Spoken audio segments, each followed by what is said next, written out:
Oh man, it's been a week for sure. Arizona is getting warmer. Weather in California is absolutely beautiful. Your boy Chili hanging out with you. Just wanted to share some things. Was out at the Gotta Believe 7-on-7 big man competition live at Dobson. My guy, Coach DeGrenier, does an amazing job. The new OC, I guess, over there at Notre Dame Prep. I got to catch most of the tournament, I feel like. I saw Higley out there, Cactus. I don't want to miss anybody that I did see. Saguaro, Mountain View. A lot of these teams look sharp, look like they're, using sevens for the right purposes, stay in shape, run through some things, create relationships, quarterback, wide receiver, running back, the offense, get those things right. Final four over there was ALA Queen Creek versus Desert Edge. That game got wild. And then on the other side of it, it was Mountain Point and Notre Dame Prep. I think Notre Dame Prep caught a lot of people by surprise, but they had some dudes absolutely doing their thing. They had their quarterback over there, Hunter Stein, quarterback athlete, was absolutely dealing. Gunnar Perry and Nathan Jones, both guys, Nate Jones and Gunnar Perry, both guys playing their actual linebacker positions, which a lot of teams look, if I sound surprised, it's because I am, because a lot of teams don't actually use true linebackers in sevens.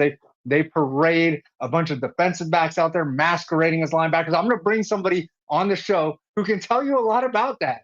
When getting into some of these sevens tournaments, these high stakes sevens tournaments, shameless plug with Flight Club, you will see teams parade seven defensive backs out there with two of them playing linebackers, and they'll have a team of like 25, 28 kids, and maybe 14 of them dedicated to defense, maybe 16 or whatever. And it will be all corners and safeties,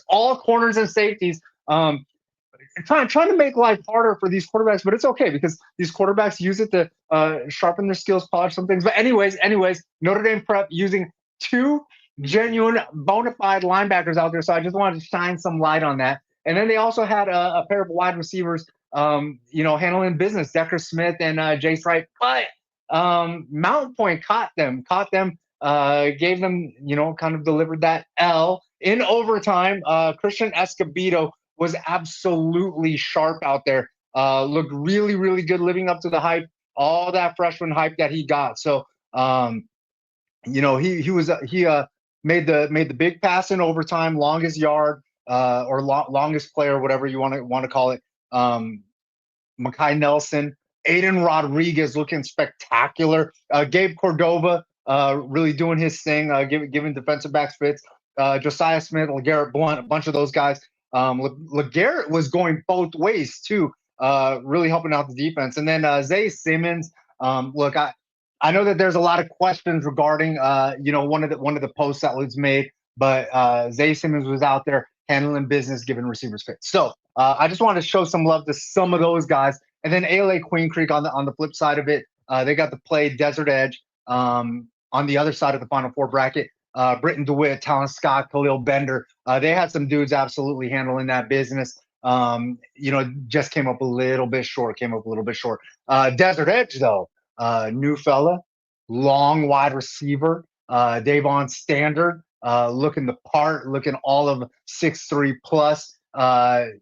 Jalen Easterling Flores, man, defensive back over there was absolutely looking great. Jaheim Brown, new guy over there. Byron Brandon, the running back.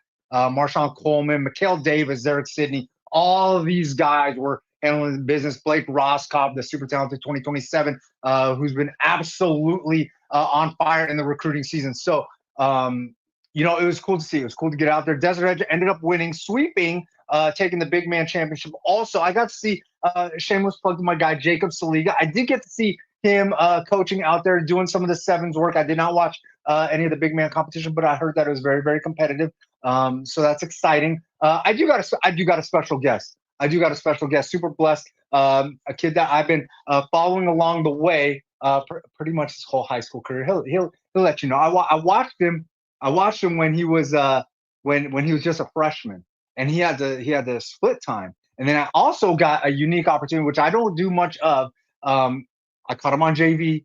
for about a quarter.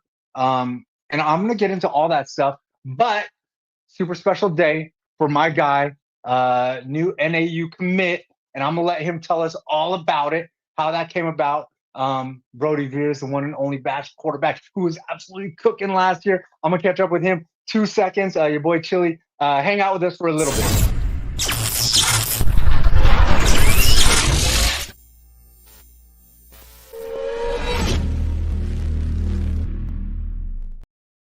Brodie! What's up? But we go so far back that I actually call you Broderick sometimes. Yeah, it's okay. So yeah. Hey man, the journey for you absolutely crazy. Look, you started at another school. Since they're Yeah. kind of a rival, we won't say which school, but you started at another school, and you were splitting time as a freshman. And then you make the move to Basha, and you could sit five and get that early varsity letter and all that stuff. And you're like, nah, you know what? There's another guy over here. He's got this thing held down. I'm gonna go learn this offense on JV, get all Right. my games, and be a scout team quarterback for varsity. Talk to me about that part of the journey, your first 2 years in high school, not getting all the shine and watching some others do it. Like, how'd you stay with it? What Mhm. kept you on that grind? Yeah, I'm not gonna lie. That was probably it wasn't very easy. Obviously as a freshman, you want to go play football and you go start at a high school, and then I go to Chandler and I'm splitting time, and I respect the decision. Coach Boyd's smart. He wanted to get both of us playing time. Um, and yeah, I mean, it wasn't really easy for me. So then I made the switch to Basha. And then it was probably the hardest decision I made was, kind of swallowing my pride and saying, yeah, I'm gonna go play JV and get some reps in. I mean, everyone wants to be able to wear that varsity jersey on Fridays and, look cool at school. And that wasn't me. I kind of was like, I rather, improve myself than be able to say, yeah, I have a varsity jersey. So it was kind of about getting reps in. And obviously that's what happened. I went and we went undefeated JV year. And I felt like I got more polished as a passer because, I think I already had that run game, but I don't think I was as polished I want to be as a passer. And then, obviously Coach Max saw that JV year and it kind of helped me, going into that spring with that quarterback competition. Um, and then honestly, just going back to that spring, I kind of just took that job, took that role. There's a lot of buzz around who's going to be the quarterback, and I was like, yeah, I'm gonna take this and run away with it. There's no shot I'm giving it up. And that's when the real fun began. Yeah. People were wondering, like, how do you replace Damon? Who Hmm. comes in? Dual threat guy. Can Brodie move them feet? People didn't know. People didn't know how well you could move them feet. But No. you never tried to be the next Damon. You just said, hey, Right. look, I'm gonna be the first Brodie Beers, and I'm gonna do this Exactly. thing. And I don't know, just dealing with simple like what, like almost 3 grand, around 3 grand passing, like what was it? How easily did the game come to you, having spent that time on JV, being in the system? Right. I think being able to play a full year without having to split time was a big thing for me. Obviously, getting a lot of reps in the game. The best way to play is to get reps, and if you're sitting on the bench, you're not getting better. So I guess it's a little kind of like a little shout out to the kids. Like if you're choosing between JV and varsity, go play. Like it doesn't matter. Honestly, I committed today to play Division I football, and I'm blessed with that. And I play JV, so it's not a big thing. And another thing, Blue Dantzler, he played JV his sophomore year. He's at Oregon State. Um, so I think the biggest thing with me playing was kind of just being able to see the field more. Um, and I think that was it. It's just me being able to play really put me forward. With that game experience, even though it was JV, playing is the most important thing. And Coach Mack and he made it easy for me. It was a simple offense, and he didn't put too much on my plate. Like he didn't. Damon Williams did a lot of things really, really well, and that's why he's at Washington now. But I kind of just realized I have weapons around me. I'm gonna let my guys eat. And then obviously, yeah, it's kind of what happened during the season, and I had a really good season. I felt good about it. Obviously, came up short, so have something to do this year. Hey, look, man, I have to put this up, and what I don't think that a lot of people realize is this offer came in February, right? This Yeah, offer came in February. Like, it didn't really take you too long. And look, all the colleges were out, and you impressed a whole lot of people. I've heard from a lot of the G5s and the P4s, and this guy could be a dude. Why Why make the commitment now? Like like what was it about NAU and that Hmm. first offer that made you say, "Hey, look, um, this is what I want to do. I'm not going to chase this offer or that offer. NAU's a spot for me." I think the first thing would be, the staff they have. I mean, I couldn't say it. There's not enough good things to say about them. Like they just constantly showed love. And the biggest thing about it was, being the first offer. Some schools are kind of, scared to take that step, especially with, someone my size at playing the quarterback position. It's kind of a little gray ground. But they offered me, and it was just, they cared about me as a person. And it really, really made this process super easy. Um, and another thing is, that it's a program on the rise. They went undefeated at home last year. They won 8 games for the first time in, I want to say, 8 years, under a new coaching staff, which is really unheard of. So that program's turning around. And I think this opportunity was perfect, for me and my family. I think I had to take it just so I could be a part of this. And obviously, they've already signed two studs.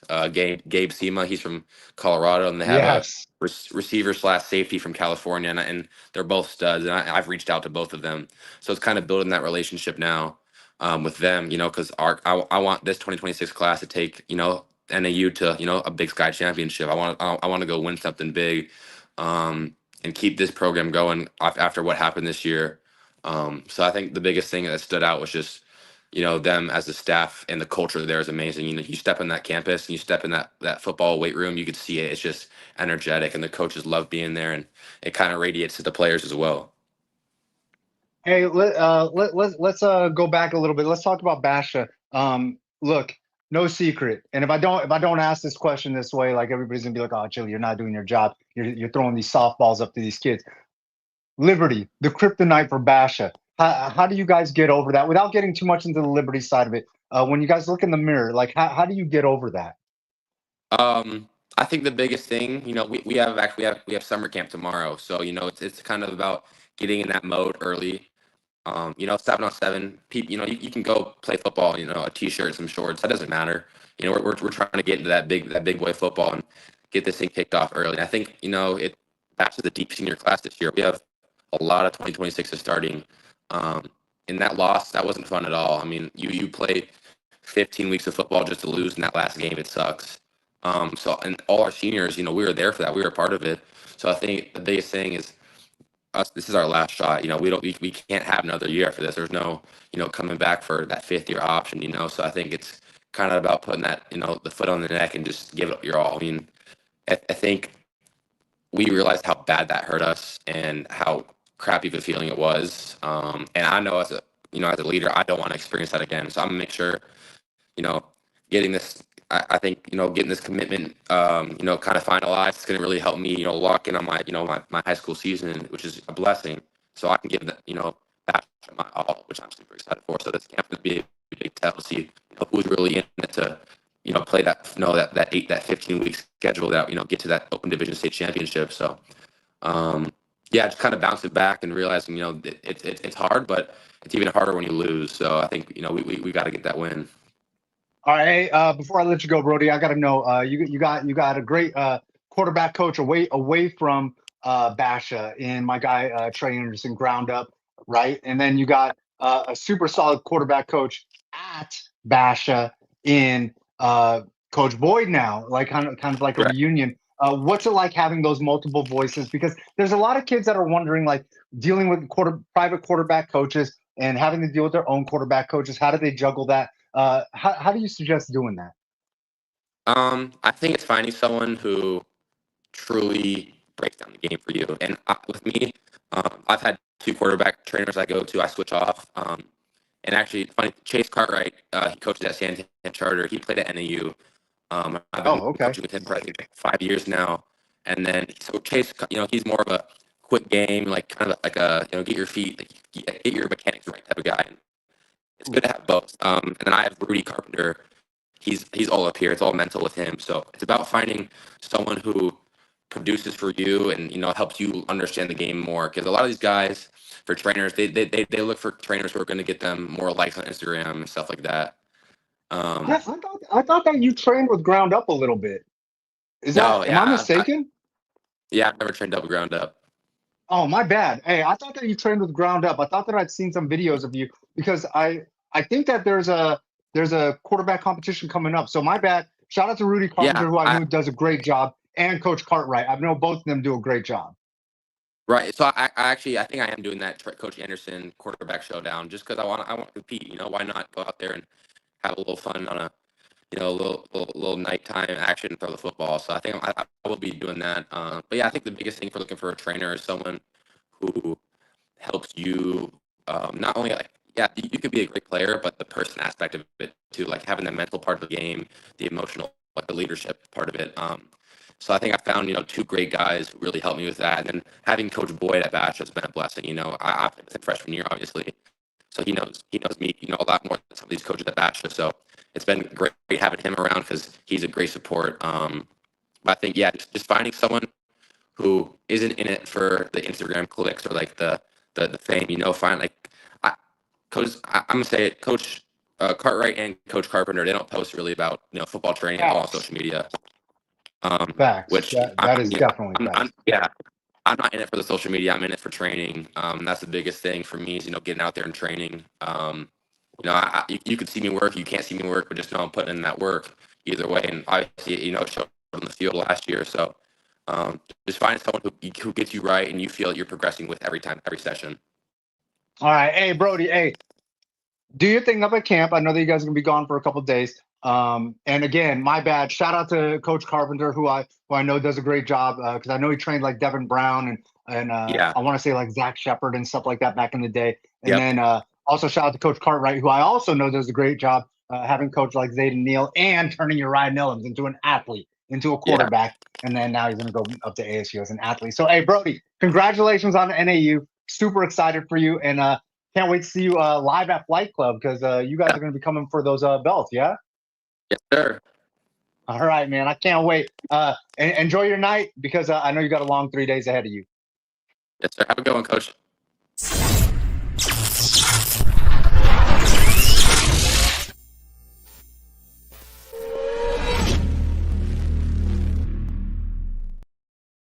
I got to check my Instagram feed better because I swear that I seen him training with my guy Coach Anderson from Ground Up, and I totally apologize Yeah. to Coach Carpenter. I'm glad and, that he gets to give and Coach props to the guys that have helped him get to where he is, and gonna be a lumberjack. That's awesome. That was exciting news to see this afternoon.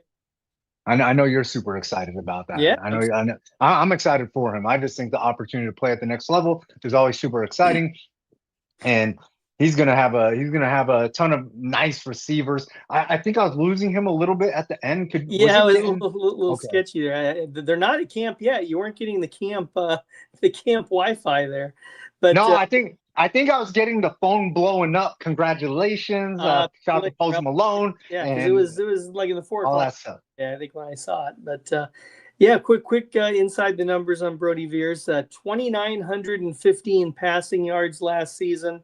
Close to 3 grand. 27 TDs, just 2 interceptions. Had a 72% completion percentage, and then did run a little bit. 283 rush yards and 4 TDs. And then you guys talked about that JV season there at Basha's sophomore year, 8-0, and the team averaged 35 points per game. And then, of course, going to NAU, who went 8-5 last year, posting their highest win total since 2013, 12 years ago, and went undefeated at home, 5-0 for just the 3rd time in program history. An absolute dog. He could quarterback my team any day. Brodie been like that. And a loaded Basha team this year. My goodness. So yeah, especially in that receiver room. His receivers are going to be high. With backs. Yeah, they got a couple of pretty good backs. They got my man Joshua Gaines, and they got Noah Roberts. So super exciting. And speaking of super exciting, schedules are back. So we are going to talk about some of these schedules over here that I cannot wait. I think we'll jump right into this. Yeah, let's jump right into this. All right. Let's go and start with our boys in Tempe. Here we go. Let's start in Tempe. Let's start with Marcos. Hey, this schedule out the gates. Looks like we got Looks like we got road games in 4 white. road games in a row. Look at that. Hey, got to be the Road Warriors. Got to be the Road Warriors, and it's got to start deep, live at the NAU Walk-Up Sky Dome versus Flagstaff. And I know Flagstaff's got a nice little quarterback over there. They got some dudes over there that can go. So I'm gonna let you go inside the numbers on this one out the gates. Yeah, Flagstaff 6-4 last year. They do, of course, play their home games in the Sky Dome. They returned Chase Brown at quarterback, who had 15 touchdown passes last year. They do lose their 1,400-pound, 1,400-yard. 1,400 pound. Wetzel. That would be something if they had a 1,400-pound guy. 1,400-yard running back Wetzel is graduated. Man, hey, 1,400 pounds would be tough. What's it called? After that, they are away again, playing Mesquite. New coaching, new system. That should be a lot of fun. Talon Curry-Smith over there, ready to cook, he says. So super excited to see how that all works out. And then another road game versus McClintock in a Tempe battle, in a local battle. District. A battle of Tempe. I would like to say it's a battle of McClintock Road, but it's not really, since I think that Marcos is kind of, I guess they're like in the middle of rural McClintock. Right? So yeah, but McClintock's on McClintock and Southern, so I guess it could be a battle of McClintock. I guess they got Road. They got two Tempe district schools on the schedule. This, of course, being the first one. Yeah, and then they finish up this huge road trip with the Poston Butte Broncos, of who we've broken down their schedule also. This game should be pretty exciting. I'm super excited to see how that one develops. And then they finally get a home game.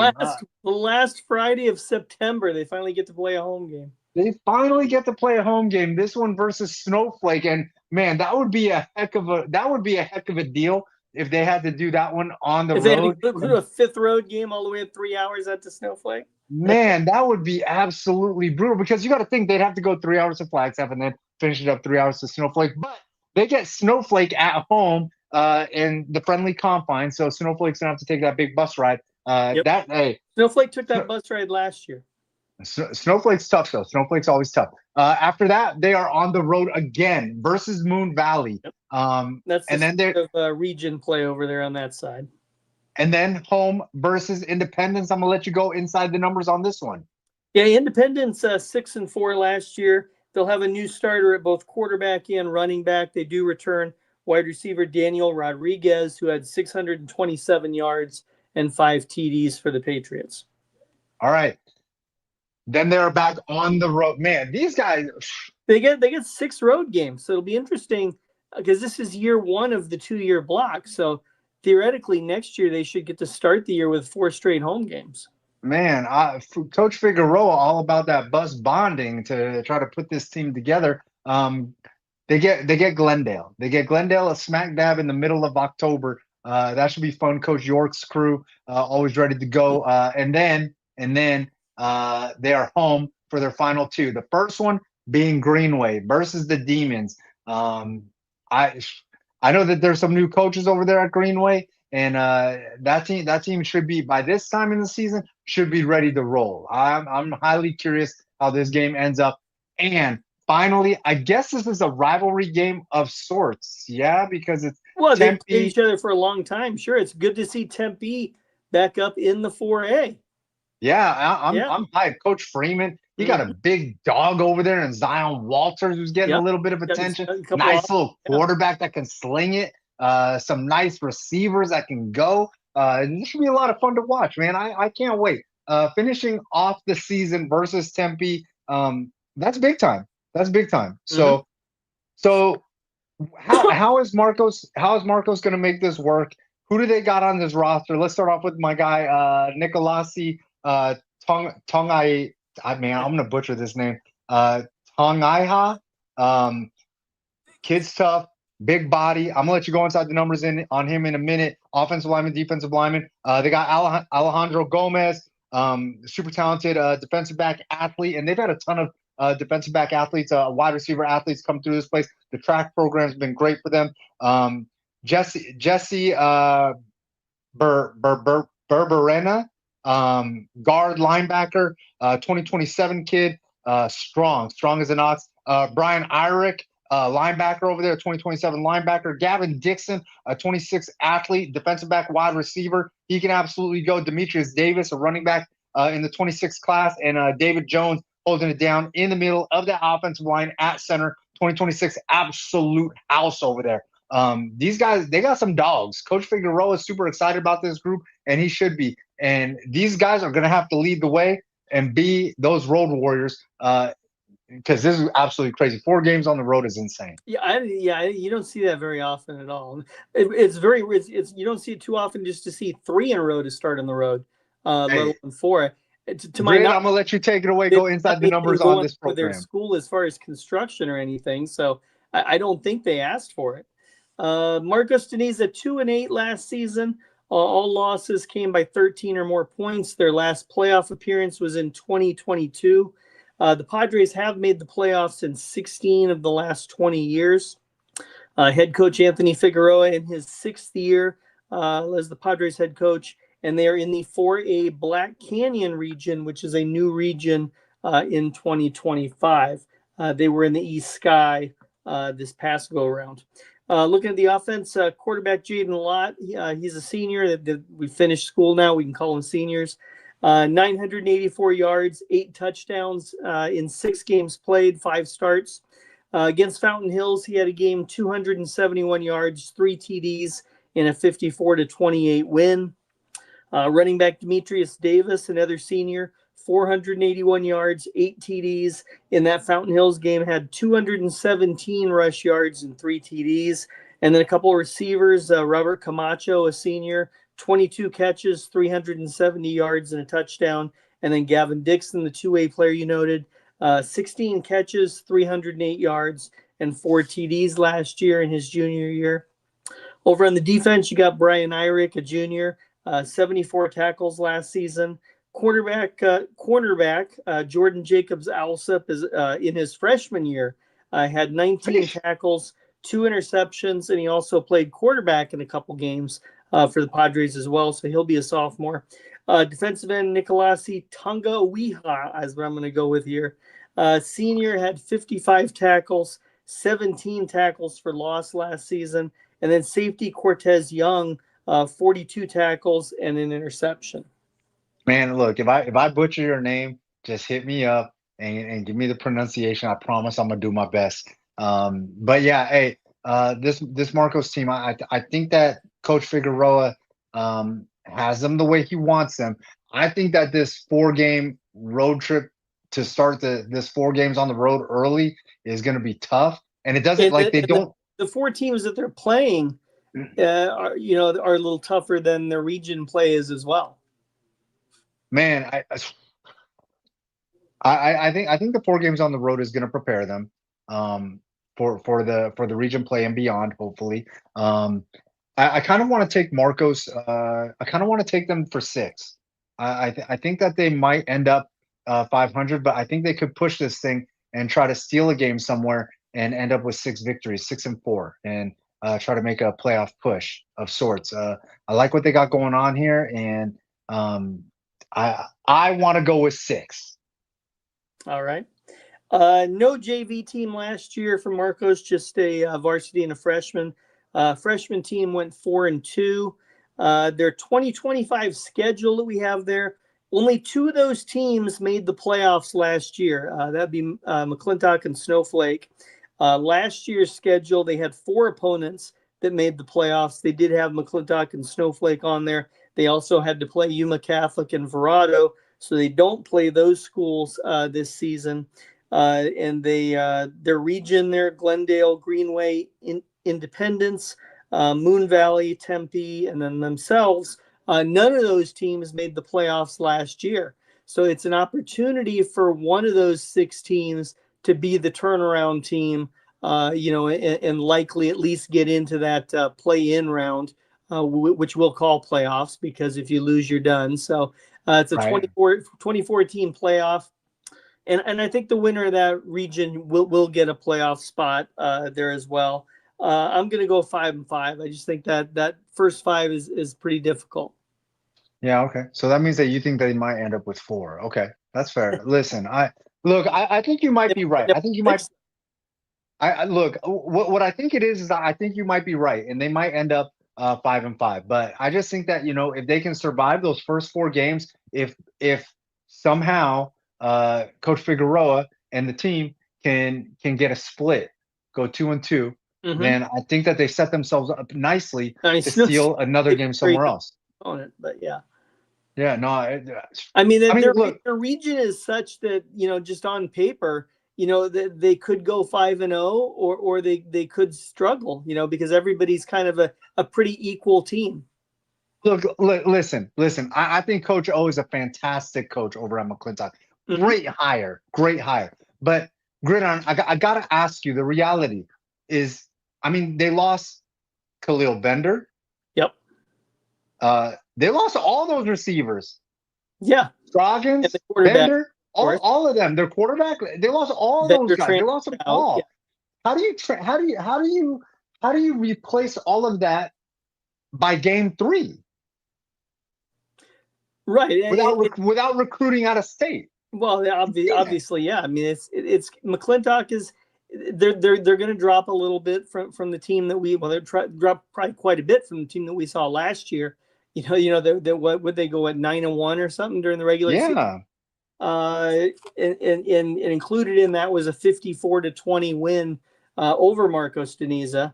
Yeah, the lone loss last year was Campo Verde during the regular season, and then they darn near beat Campo in the first round of the playoffs.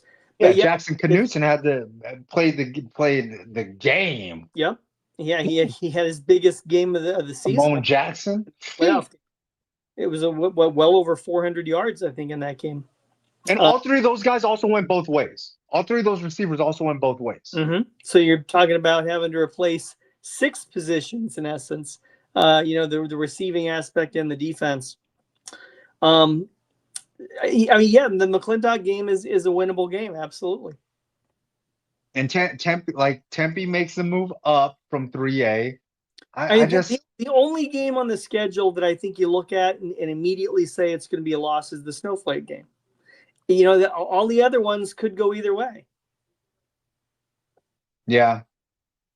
I think that Coach Fig is going to figure this thing out. And I could have picked Moon Valley as the circle game there. That's a team that played a freshman at quarterback last year, and he was a dual threat. So obviously he's going to be back for the Rockets. I figured since I picked the road game against Flagstaff, I wanted to pick a home game in the second part of that.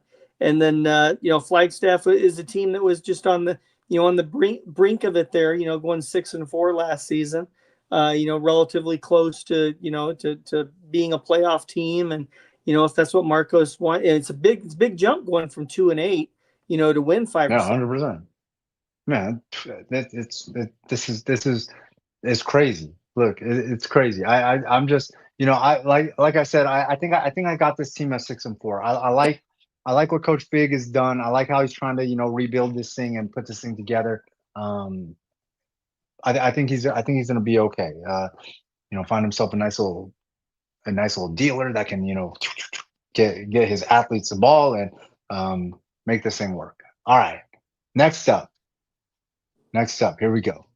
Boom. This is the big one. This is what everybody's kind of waiting for. I think that this is what people really I don't want to say want to know what we think, but this is a schedule that we opted to break down. Open division champion, back to back. Coach Thomas has done an amazing job building an absolute dynasty over there. And I've watched this team grow from like the lower levels. Like I remember watching like Navi Bruzan play freshman ball versus like Red Mountain. Took the L that night. And then, I remember watching him split varsity reps. Yeah, he was quarterback. He was highly heralded when he came in for his sophomore year, and it was like a 4-position battle for the starting quarterback that year. Man, this team is this program. What Coach Thomas has built over there has been absolutely amazing.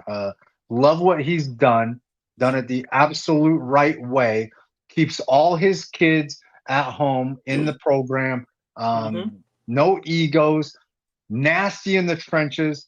That's why some kids just gravitate there. Look, I know that they've had like a handful of transfers, a small handful of transfers, and that's why like the kids gravitate there and they want to work. They want to be a part of it. Becoming a destination program by what you've accomplished. Yeah, I don't know. Like, oh man, it's so tough. Like, are they, would you really consider them like a quote unquote destination school? Like, I could probably only name like maybe 5, 6, 7 kids that have transferred there. Like in the past, like that's probably 7 more years. than they had to transfer there the 5 years before that. Yeah. I just don't know. And then they had their run where they kept knocking on the door and having the aggravating losses to Chandler in the Open, and then they kicked that door down, and now they're just the supreme team right there. 2 years in a row taking the Open division. This is going to be one of their tougher. Last year with a quarterback, and this year obviously it's going to be another new quarterback. Part of me wants to say that I feel like this is going to be one of their tougher schedules, but I know I'm going to get some pushback on that because everybody's going to be like, "Are you crazy? Corona Centennial was top 10 in the country," and that is very, very true. Yeah. Corner Canyon is a solid team, though. Last year's schedule included Desert Edge at the beginning. It included a Mountain View team that ended up, playing in the Final Four. It of course included Centennial. It had Chandler on it, so last year's schedule was pretty tough too. Yeah, I like the schedule. Okay, like you brought up, Mountain View played in the 6A championship last year. Lost that to Centennial, but Brady Goodman is a real deal. Talon Arnett, an absolute dog, and Coach Litton, one of the best offensive minds in the game of high school football. I think that this is a great way to get started out the gates. After that, big matchup. National matchup, should be prime time. Look for it on ESPN. I hope that they can get it nationally broadcasted. Versus Corner Canyon in Utah, which is a Utah power. I think it's Hellman Kasuga, the quarterback over there, has been sharp at all the camps I've seen him at. Elite 11, Under Armour, an absolute dog. And they got dudes over there. I've seen them at the Under Armour Salt Lake City camp. Gridiron, go ahead. Inside the numbers on this matchup. Yeah, Corner Canyon, 13-1 last year. They were the 6A champs of Utah. They played 2 quarterbacks last year and returned both of them. I think that between the two of them, they combined for about 38 touchdowns. They also return a 1,300-yard rusher and a 900-yard receiver that had 13 TDs. So a team that returns a lot of offensive experience. Yeah, no, this team is going to be good. This team is going to be good, and I love this early matchup versus these 2 high-powered offenses for Liberty. After that, one of these quote-unquote blue-collar teams, they get Highland on the road. And I think that this is going to be a big-time matchup. This is going to be one of those black and blue type games. A lot of hitting. So excited for that. Then they get ALA Queen Creek, another super talented open division team. That is going to be fully loaded. I don't think they'll have all their transfers in. But I played for the title last year. Yeah, I do think that ALA Queen Creek is going to have Bender for 10. Right. So, and this is be ready to go. So yeah, their transfers would not be eligible yet. Correct. Yeah. After that, they're on the road back-to-back weeks versus Pinnacle. That will be game 5, so it will be one of the holdover quarterbacks. They won't have one of their transfer quarterbacks available yet. On the road versus Pinnacle, then on the road versus Mountain Ridge. Love what Andy Johnson's doing over there. Coach Johnson getting that team right. And I think you brought in my guy, Coach Outley, which is absolutely huge for that Northwest Valley program. After that, the annual matchup. This is what everybody waits for. I cannot believe that they are going to do this. Week 7 versus Centennial. This is a game that is absolutely prime time, must see. And Centennial, first year under new Coach Taylor, man, 10-10. This game might be perfect 10 to watch. I'll let you break this game down a little bit, but Centennial fully loaded in those trenches also with Lowther and Callaway and Gates and some of those guys. And then obviously my guy Kane Mana always dealing, and Torrin Hill, the receiver over there. And they got a flurry of DBs over there that can go. I'll let you take it away. Right before the bye week. Right before their bye week. I think a lot of teams, I was just checking it real quick. I think a lot of teams are on the bye. Yeah, I just looked at it. Most of 6A is on the bye on that October 10th. Of course, the 5A has no buys this year. But most of the 6A is on the bye that week. So that's going to be, one of the bigger games on the slate, obviously, and there'll be fewer games, on there for it to compete with. Of course, Centennial, the 6A champ in 24. The Lions have beaten Centennial 6 straight times, including the 2020 Open quarters and the 23 Open final. Yeah, Liberty of late. I mean, Liberty of late has had almost everybody's number. So, That's true. Yeah, it's crazy. It's crazy. And I know you're going to go inside the numbers on that a little bit later when you fully break down Liberty. After Centennial, they get the bye week. Time to rest, recuperate, figure things out, because it kind of gets a little bit more difficult right out the gates of that bye week. They get Brophy and all those talented receivers. We talked about them a little bit last week and a couple weeks before with the Fitzgerald boys, Jalen Fitzgerald and Devin. And then we get Dalen Sharper and Donovan McNabb Jr. and all those D1 guys, yeah. All those D1 guys. And then my man James Pike on defense. And they got some dudes over there that can absolutely go. So Bosch, and then Vanden Bosch on offense too. And then our guy Harrison Chambers, pinball. It's probably a good thing for Liberty. They have that bye in between there. They don't have to go from a physical game against Centennial and then play Brophy the very next week. No, you're right. I want that game, man. That's gonna be a good test out the gates. And then they get O'Connor, led by Tucker Smith, the mammoth offensive lineman over there. And then they get Boulder Creek on the road to finish out the season. Liberty, listen, no secret. Liberty, fully loaded. Nobody's sleeping on Liberty anymore. If you can't use the word the underdog, like no. Nobody's watching us. Let the media show love to the East Valley teams. Liberty's who we're talking about. Past St. John, Tyler Bernstein up front of that defense, absolutely crazy. Hudson Dunn, Shannon Gardet could be one of the best linebacking, could be anchoring one of the best linebacking cores in the state. I believe defensive backs, white jerseys against Basha last year. I think Basha had the higher seed. Defensive backs, Tyvell Callaway. Tyvell Callaway might be one of my favorite defensive backs that I've watched over the past 2 years. I absolutely love the kid.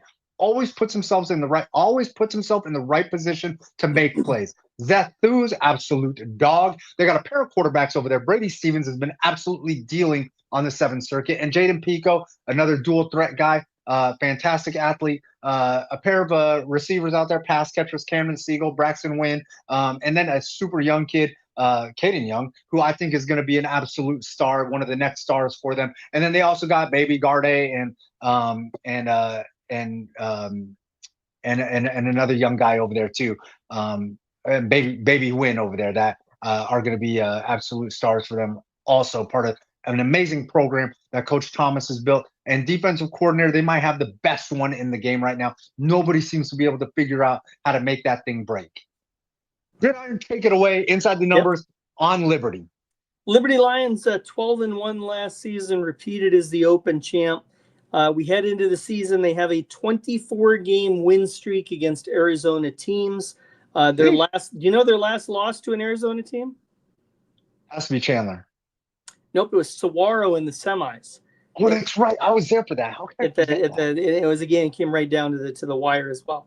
Coach 2 Mons. straight Open titles, 5 straight Open trips for Liberty.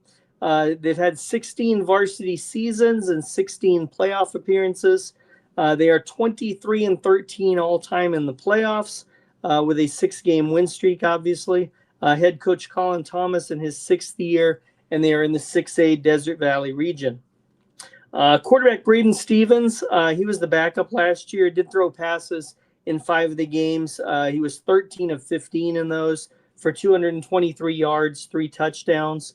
I know they were using him last weekend in the Scottsdale tournament, or the Mesa tournament out there at Dobson. You got running back Esteban Demby Lamas, senior, 664 yards, 7 TDs last year. And also Jaden Sanchez, a junior, 412 rushing yards and 3 TDs. A couple receivers they bring back, Braxton Wynn, just going to be a junior, 65 catches, 1,094 yards, and 11 TDs. And then Camden Siegel will be a senior, 37 catches, 525 yards, 6 TDs in just 8 games. Defensively, absolutely loaded. Canagarde, a senior, linebacker, 78 tackles, 11.5 tackles for loss, 7 sacks. Among his offers are Army, New Mexico State, Fordham, and NAU. You got Hudson Dunn, another linebacker, edge rusher, 57 tackles, 24 tackles for loss, 13.5 sacks for the Minnesota commit. Defensive tackle Paz St. John, you got 46 tackles last year, 13.5 tackles for loss, 8.5 sacks, and 4 fumble recoveries. His offer list includes Boise State, Cal, Kansas, and Washington State. And then you got the safety Zeth Thews, the ASU commit, 68 tackles, 3 sacks, and 4 interceptions. Boy, I tell you, sheesh. This team is loaded. I think They do not play Basha in the regular season, as you can see there. Okay. Yes, they do not play Basha. They do not play Basha. So in the regular season. if there is to be a rematch, you have to wait till the Open Division playoffs for it. They do not play Basha. And listen, I love Basha. I love Noah Roberts and Broderick Vehrs. All those kids. They got some special guys. I love the coaching staff over there. All of them guys. Even if they did play Basha, if you slotted Basha into that bye week, I would still take Liberty to go undefeated. Liberty's going to go undefeated. They are going to go 10-0. They are going to get a scare in 2 games, I think. 2 games. I think in 2 games, teams will be able to keep within 10. Liberty's going to step on the gas. Liberty's going to keep rolling. They're going to go 10-0. There's going to be a 10-0 West Valley team in the 6A, Open Division qualifier, whatever. And there's going to be a 10-0 West Side team in the 5A. Zach Elvira wrote it. The power is in the West Valley. And he wrote that almost 2 years ago. Somebody can pull it up. It was right after Liberty won their first title, yeah. Right. The power is in the West Valley. And of course, they beat another West Valley team in that game. So you could have written that one regardless of who won that Liberty Centennial game. I just don't know. I just don't know who in the state of Arizona is fully equipped to challenge this Liberty team right now. I just don't. I think that this team is so well coached, disciplined, their weight room culture, ethic, like all that stuff. Like these guys have it right now, and they look scary. Like there's a lot of kids Chandler teams that dominated for so long. I just don't see anybody in the state. You're gonna have to wait until the Open Division playoffs start to try to hope that they've been beaten up a little bit, worn down, and try to get this victory. Nobody in the state of Arizona is beating this team. And you know what? Go grab a Mater Dei or a Bosco or a whoever right now before the end of this dynasty that Coach Thomas has built, and try to get them on the schedule. What Coach Thomas has done is absolutely amazing and deserves to be mentioned amongst the elite, not just in Arizona. Yeah, it's amazing what he's done in raising this program to where it is. Because when he started, they were a good 6A team. Was he the coach? Was it his first year? Was the year that they won the 6A? No, I think it was after that. No, I think Coach. yeah, you're right. You're right. He took over the year after they won the 6A title when they beat Red Mountain in overtime. And people need to understand. He was coaching on that team. He just wasn't the head. Right. Hold on, Gridiron. People need to understand how difficult it is to follow in the footstep of any sort of champion, even if it is quote unquote just a 6A championship, because you still have to follow that up. The parents are hungry, the booster club is hungry, the school is hungry, they want more. And that was Coach Thomas did was give it to them. The Open too. And all Coach Thomas did was give it to them. He gave them everything. And Shout out to Coach Thomas. Year since then, they've been in the Open. Yeah, I'm gonna go 9-1. I think that Corner Canyon offense, there's a lot there, and I don't know that Liberty with some new starters on offense is going to be able to keep up with them, and that was kind of the problem when they would play the Corona Centennial team. Is that they were able to score, they just weren't able to keep up with that offense. So that's where I'm going to go is 9-1. Hey, listen, I'm not mad at you for that. I think that Corner Canyon team has some potential for special, but I've seen past St. John and Tyler Bernstein. I know it's just t-shirt and shorts, but working at some of these camps for some of these top guys, absolutely destroying them. Embarrassing them. Well, they did. And Hudson Dunn teams last year, yeah. And Hudson, I was at that Higley Open playoff game where they run up 60 something in that game. I'm telling you right now, Liberty's gonna run this thing to 33. They had 33 that night. They're gonna run this thing to 33 at the end of the regular season on November 8th. Well, not on November 8th. 33-game win streak against Arizona teams going into a first playoff run. Yeah. The first Tuesday, clip it, mark it down. The first Tuesday after the Boulder Creek game, we are going to be talking about Liberty being on a 33-game Arizona win streak. This team is not going to be beatable in the regular season. Not beatable. Without barring catastrophic like injury, not beatable. Not beatable. Not beatable. Not beatable. And you seem to agree because you said 9-1. And I seem to agree, but I don't know that they're gonna go roughshod over everybody. I mean, that Brophy team. No, I said that there would be two close ones. Two close ones. Okay.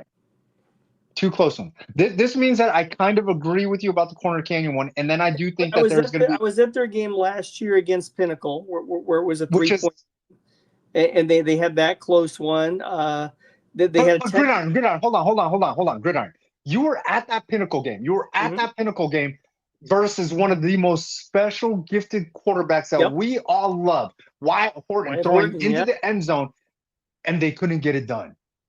No shade on Pinnacle. The last play of the game was about a 30-yard. They were about the 35-yard line, and threw a late, Hail Mary long pass attempt into the end zone, and it just went a little long. So, and that game was tied with about a minute and a half to go, and Liberty kicked a field goal to take the lead. Man, hey, listen, I would. But that's the only Arizona team. This opener. I know. Really, I know some people are. It was within single digits of the Lions. I know some people are shooting the text right now to whoever. Wow, Chili really glazing Liberty right now, and this isn't even the best offense that they've had. Look, this doesn't have to be the best offense that they've had when Tyler Bernstein and Pat St. John are sacking quarterbacks for 7, 8, and 10-yard losses. Like, this team is gonna do some bad things to a lot of teams. Bad things. Like I don't. Gridiron. And Gridiron agrees with me. Gridiron agrees with me. So, for the most part, Gridiron agrees with me. But yeah, man. Hey, look, I think I'm not saying they're going to run that to 36. 36 is tough, and that's the only place that I think somebody might be able to catch Liberty is in that open where it's 3 tough games in a row, where it's 3 absolute, like, you're going to get every opponents this year. Like, man, targets on their back. I think that 29, 33, targets on their back. They return 36.5 sacks off of last year's team. That's a lot of sacks. 30. I mean, granted, they played 13 games, so that's just under 3 sacks a game. That's what they return. I mean, as a team, they had 49.5. But they basically bring back 2/3 of their output from what was probably the leading sack team in the state with 49.5 sacks. And Bernstein didn't even play every game. Bernstein played 8 multiply games. His only 2/3. He only played 2/3 of the season. You still got to give him the other third. You still got to give him those other 5. Factor that in, like, right. I just Coach Thomas is too good. He's too good. And their DC is absolutely amazing too. Absolutely love watching him work. Like, that dude cooks. And this is true. This is something that I've heard whispered, on sidelines and things like that. Desert Edge did the best job against them, arguably. They did, yeah. Arguably, like, and think about how special Desert Edge is. You mean defensively in terms of slowing down the Liberty offense? Yes. Desert Edge did the best job against them. The best job. This is, man, hey, Liberty's the real deal. Nobody's sleeping on them anymore. I don't want to hear that they can use anybody was last year. Look, new to me. No. Listen, I said early, Basha was the best team. I really, and I believe that with my heart, and I said it with my chest. I said, listen, this is what I saw. Liberty versus Corona Centennial versus what I saw from Basha versus Mission Viejo. And I tried to use a comparison that Mission Viejo and Corona Centennial were about this close. Which arguably they were. Maybe Corona Centennial was a little bit better or whatever. Basha played Mission Viejo close and played well enough to beat them versus the Liberty Corona Centennial game kind of got away from them. And the argument certainly could have been made after that week in doing the team rankings of putting Basha ahead of Centennial based on, ahead of Liberty, ahead of Liberty based on those games.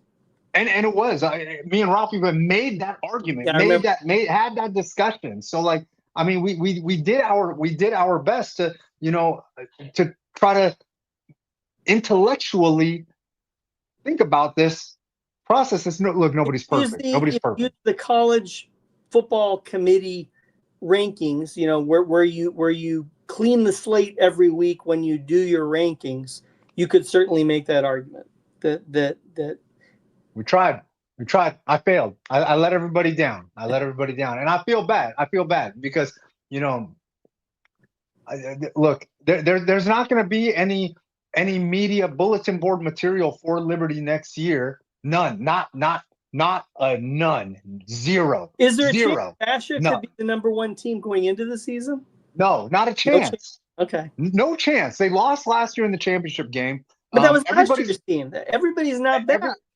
Right, but everybody's going to point to Basha's offensive line, their trenches not being what it was last year, whereas, like, Liberty, even though the offense might be a little downish or whatever people want to say, people are also going to look at Coach Thomas's genius and say, oh, he plugged and played Hayden Fletcher at quarterback, so he's going to do the same thing with Stevens, who's been in his system for 4 years, just absolutely dealing, so he's going to give him that chance. Or Jaden Pico, he's going to have Jaden Pico available to him, who is an absolute dog at Shadow Ridge, and let him cook. Like, that's what everybody's going to say. So, I think that, that's the way it's going to work. Hey, shout out to my guy, young fella, DeMarcus Stinson. I know my man's at 29, trying to get some work. Not sure where he's going to end up for high school, but he's kind of saying something. Close to deciding here if he's a 29 now, because no. His school's going to be starting in what about? Hey, he's making a statement. He's making a statement. D, you got to move up to 6A. DeMarcus, I think, is going to be a safety type. So it is too late for that, but my man does have a point because they're not Desert Edge with their 72 gonna Division be One athletes got to make them. till the 2027 season. So there you go. Oh, I do got to address this. My man Joe Haney. Did I talk about Mason? No, I didn't. But they were out at the Gotta Believe tournament and absolutely shown out. Joe Haney looks like an absolute dude, a specimen over there at Mesa. Coach Hathcock, they will be at Flight Club also. So I just want to put that out there. So they'll be fun to watch. And I know that Gridiron can't wait to get a load of them. Listen, man. Started the summer off here with a sweep, and then of course the summer will finish off at Flight Club. Yeah, and I heard Saliga say that he's going to make an appearance this year and be coaching up his big boys, coaching up his big fellas. So I'm excited to see him. I got some new tricks up my sleeve, and I'm curious to see if Desert Edge can sweep the belts over at Flight Club. That's been done once in the history of Flight Club. Basha did it, and Gridiron's going to be coming off a nice little vacation right before Flight Club. So there's that. But yes, DeMarcus, this is absolutely live. I don't do high school announcements. Hey, I do not do high school commitments. I don't want to do that to the kids. I've had a handful of people reach out to me saying that they wanted to announce where they were going to go to high school. I just don't want to do that because we've seen that story. We've seen that story play out and get to a high school and make your mark. Yeah. And when you start getting the offers rolling, when you commit, we'll show all the love. Gridiron's going to show love on his write-up things. I gotta wait till you've done something in high school. That's kind of the way I go. Yes, but DeMarcus, I know that wherever you go, it's going to be a big thing to talk about. I know that people are going to be super excited to find out. I'm one of those people, so I'm just curious. Am I going to have to go to a freshman game, or am I going to get to catch you on varsity early, or whatever? But Gridiron, listen, man. Some heartbreaking news over here. My Knicks are struggling. Yeah, down 3-1 now. You thought they were back ago after game 3 there. A week ago, I really thought in my heart, I thought the Knicks were winning the championship this year. I did. Jalen Brunson, the greatest Knick of all time. Like, I really thought that. Quarter numbers, yeah. I just thought that there was no way that they wouldn't be able to get this thing done, and they're struggling. And it's painful. It's painful. I don't need you to go inside the numbers on anything regarding them, but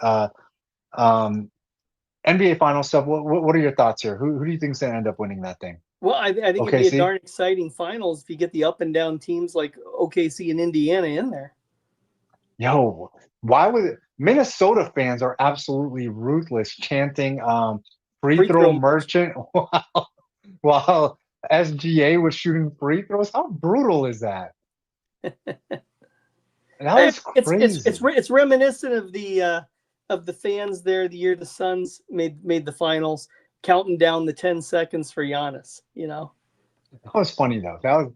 I mean, I guess free throw merchant's funny too, but that was funny. Look, you don't go to a lot of sevens, but you do try to keep up a little bit. I keeping up with some video and stuff that I saw over the weekend. Yeah. But you do cover. You are the official numbers guy for Flight Club. I will be at that one. Yeah. Grabbing all the interviews, talking to some of the people. So I got some special things in store for Flight Club. I will let you know all about those off to the side. Gridiron, I always appreciate you spending some time on a Tuesday, going inside the numbers on teams, on players, or whatever. We are going to be bringing back the Inside the Numbers Spotlight segment for the regular season. Yep. Now, I got to ask you, are we going to do this every week? Is this something that you want to – Inside the Numbers? Put you on the spot, Inside the Numbers Spotlight segment. Yeah, once the season starts. The way that we did it last year is we did seniors that had committed. That's the only way we do it. So yeah. I think all of them that we did were seniors, and some of them might have committed during the season. Some of them might have committed, before that. That was kind of what our focus was during those 15 weeks of the or the season, regular and playoffs. Yeah. And a super unique statistic for the It was Inside the Number spotlight, of which Gridiron manipulates and tries to extend. Maybe by the end of the season, we tried that a little bit. If you are Inside the Number spotlight featured player on Tuesday, it is 100% likely that you are going to win on Thursday or Friday. Like, that's the way it went last year. It went undefeated. Yeah. It started by accident, and then Gridiron started. It did start. It became a coincidence for a little bit, and then we just kind of had to ride it, and it kept happening. Gridiron would hit me up like, no. Let's switch out to this guy. I want to do. Anyways, shout out to all our Inside the Number spotlight guys from last year. This year is going to be all new crowd. I can't wait. Gridiron, I'm going to catch up with you next week. Two new schedules. Yep. Look, if you got a schedule release, you want us to break it down, tag us in it, and we'll talk about it. So, otherwise, we got to go fishing. So that's right. You never know what'll happen then. Yeah, true. Hey, listen, and we are going to be honest. About what we feel is. And although this week you were 1 win higher than mine on both. So I was honest, though. That's what I felt. That's what I felt in my heart of hearts. Oh, I was. Wow, now I'm the softie. Dang, you're over a killing team. Hey, I still have kids from Mountain Point. Where's Gridiron? Like, I'm almost afraid. On their way to proving me wrong there by making it to the finals over there last weekend at the Gotta Believe. So that game was an absolute battle. Believing out there in the Tukey. Hey, that was an absolute battle between Escobedo and Roscoff, an absolute test match. Shout out to them boys from Desert. It was a 1-4 game too in the final. Yeah, dude. And Escobedo, like Mountain Point, the game ended with Mountain Point making their way to the end zone. They I don't know, like, listen, time discrepancies or whatever, but they were trying to make their way into the end zone. So there's that. But Gridiron, I appreciate you so much. Men Lie, Women Lie. Gridiron don't. The numbers have always been top notch Inside the Number segment and Inside the Number spotlight. Gridiron, I'm going to catch up with you next week when we break down 2 more schedules. Cool? All right, sounds good. All right, buddy. Take care.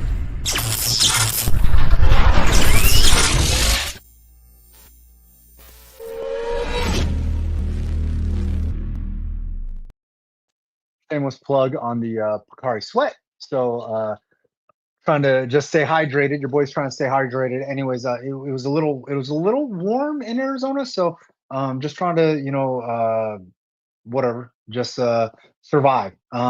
Look, anything that y'all ever need. I know that there's been a lot of talk about a lot of things, and shout out to my guy Kevin McCabe, who just recently announced that he was taking a break from his radio show and things like that. I'm not sure what else, maybe, but the game has changed. The game has definitely changed. Mental health is also definitely a thing. Sometimes you just got to step away. Look, man, whatever it is, just take a break. There's no sense in going crazy over stuff. So I just, check in on your people too. Do your best to check in on your people when you can, and try to take care of them. Make sure that they're all good. I've seen people, flex their opinions on McCabe, and I've heard people talk about it, and the same people being mad, being upset, are the same people that also been talking crazy about him. So, like, I'm just like, dude, where does all this stuff come from? Just be 100. Just be 100. If you care about the dude, then reach out to him and call him and tell him that you care about him and want to talk to him. Things like that. And if you don't, then it's all good, and then don't. But I talk to Kev. I talk to Kev like once a week, maybe twice a week, some weeks. Especially since I moved, like it seems like I talk to him a little bit more, weirdly. Especially when I lived right down the street from him, and we still never got lunch. But we carpooled to a bunch of games, basketball, football. I think even a baseball game in there somewhere, or softball game in there somewhere. And he would take me out to, just to see the different games. So look, it's not easy trying to do what he does and try to be a and I say this in the best way, but like a community like overseer person, like looking out for the way the community flows and stuff like that.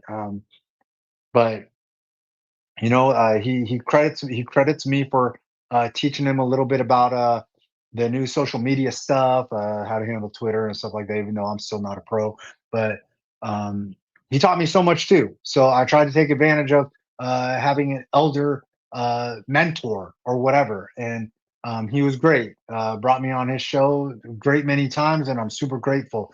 But yeah, look, just stay solid with your people, man. If they're your people, stay solid with them. If you rock with them heavy, like whatever, more than just the following each other back and forth on social media, always check in on your teammates or whatever, until they don't become your teammates or until like something goes wild and you don't rock with them no more.